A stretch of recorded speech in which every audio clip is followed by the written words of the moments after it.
In this series of videos we're going to look at steel structures. So the first video is an overview of steel structures. So structural steel. The steel members used to provide the support frame for structures such as buildings or bridges.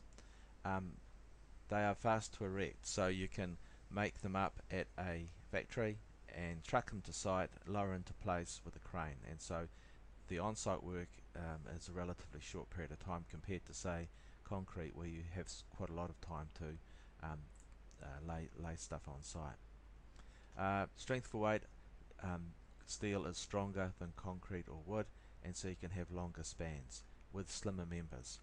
It's also stiffer, so you get less deflections out of steel.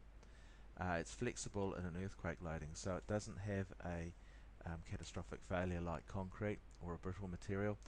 It bends rather than snaps. It's a it's a ductile failure, and the connections are usually quite simple.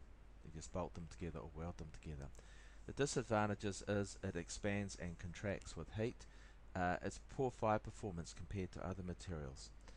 So at 500 degrees centigrade, you get 50% loss of strength, and that's what happened with the Twin Towers in New York. That was the fire that weakened the steel, and the steel failed because of the fire. They're prone to corrosion, so you need some sort of coating or some sort of protection measures. And specialist contractors, you require to do the bolting or to do the welding, you require people with good skills, and it can be a little bit more expensive, although the savings in materials and time make up for that. So steel comes in sections, so you've got I sections, which are obviously shaped like an I, H sections, which if you turn that around looks like an H, with tapered flange. You've got channel sections, angle sections, T sections, flat and square. So most steel that we use for structural steel is an I section or an H section. H sections often used for columns, I sections often used for beams.